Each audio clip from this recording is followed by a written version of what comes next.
Hello, and welcome to the audio version of Insignio's monthly commentary. The IMF's WEO update, some improvement, but challenges remain. As is customary, at the end of July, the IMF published its update to the World Economic Outlook, which surprisingly portrayed a rosier outlook than previously expected, but still retained a tone of caution. Let us revise the main points of the report, the changes to its growth forecast, and our take on the report.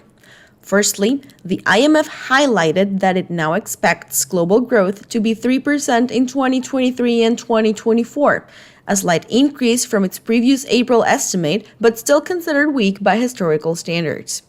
Moreover, the IMF considers that the economic recovery from the pandemic is slowing amid widening differences between economic sectors and regions.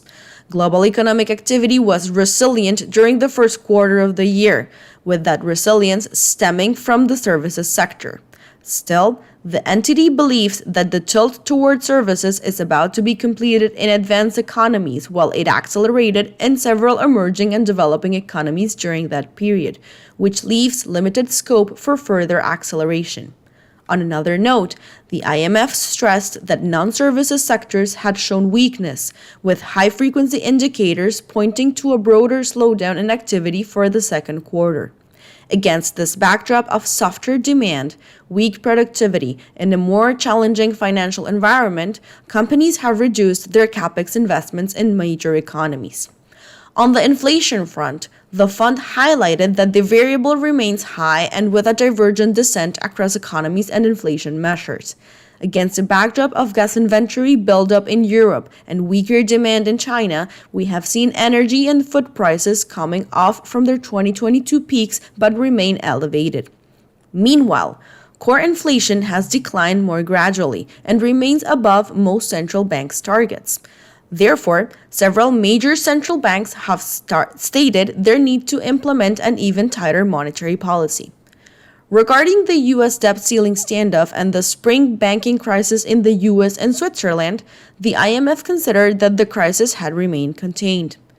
Moreover, the entity also highlighted that since the publication of the last WEO report in April, global financial conditions have eased, which means that the financial markets are less worried about risks to financial stability stemming from the financial sector. Lastly, the fund pointed out that the Chinese economic recovery is losing steam. After seeing a rebound at the beginning of the year from the manufacturing and consumption of services in China, the IMF stressed that it is seeing a softening in momentum into the second quarter of 2023, against a backdrop of continued weaknesses in the real estate sector, foreign weak demand, and labor market weakness. Regarding economic forecasts, the IMF expects deceleration in global growth for 2023 and 2024, with a projected annual GDP of 3% for both years and equivalent to 0.5% less than in 2022.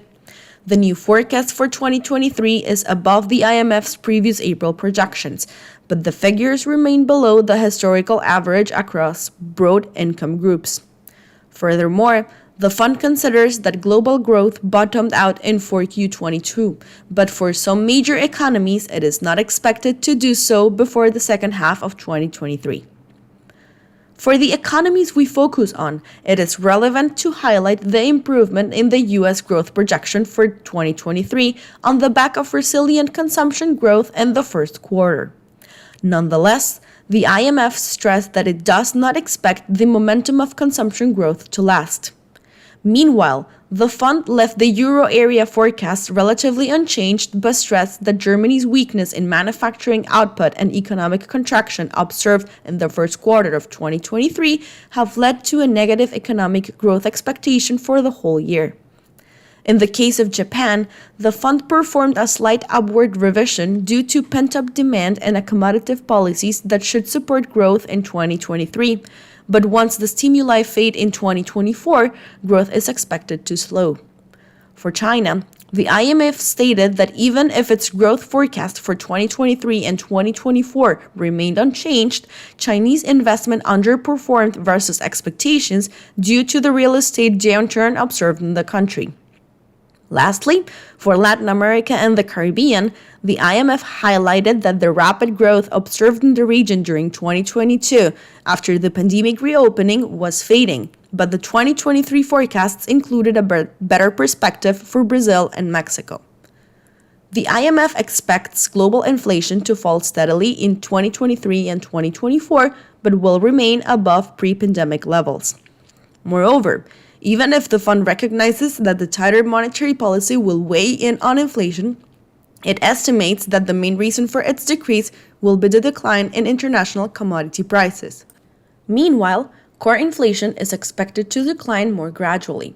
Since it has been proving to be stickier than initially expected, core inflation forecasts for 2024 have been revised to the upside.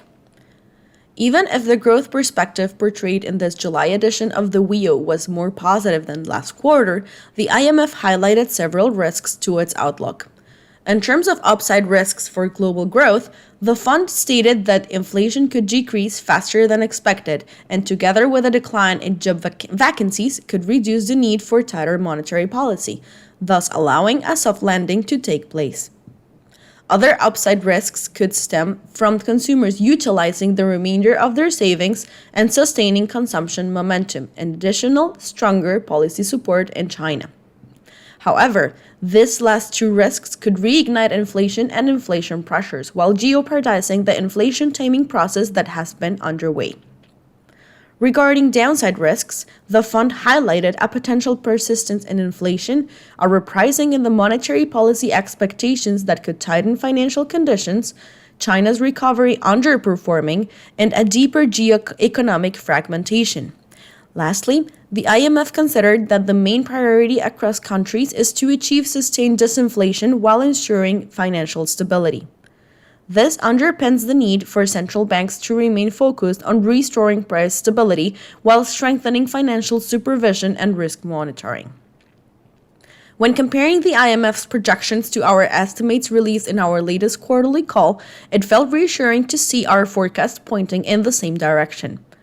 Moreover, the fact that the fund expects emerging markets to overperform advanced economies also leads us to believe that our thesis of having exposure to this market has paid off. Furthermore, we are also in agreement with the fund that the main priority across countries should be to tame back inflation, a task that is being properly addressed by central banks, with some like Brazil and Chile already reaping the benefits of having started tightening early, and thus being able to cut rates before their peers. Advanced economies still have a way to go, which will probably dent their growth for this year and the next. We continue to prefer a more cautious approach, favoring quality and defensive sectors within portfolios. Still, it gives us peace of mind to do so against a backdrop of mildly better economic forecasts, even if central banks still have some work to do.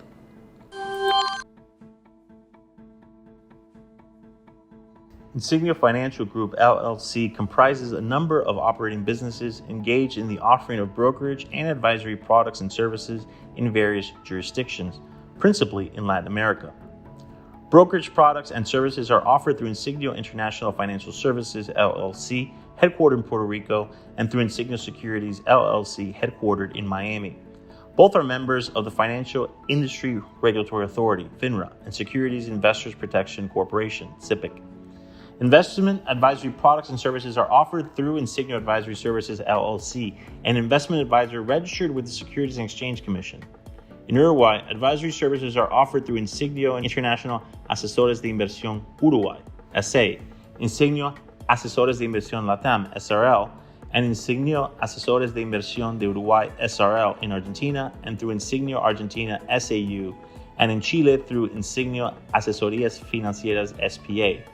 Collectively, these 8 operating businesses make up the Insignia Financial Group.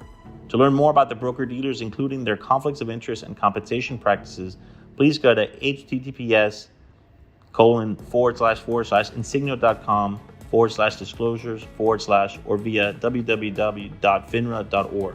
To learn about Insignia Advisory Services and any conflicts related to its advisory services, please see its Form ADV and brochure, which can be found at Investment Public Advisor Public Disclosures website, https://advisorinfo.sec.gov/.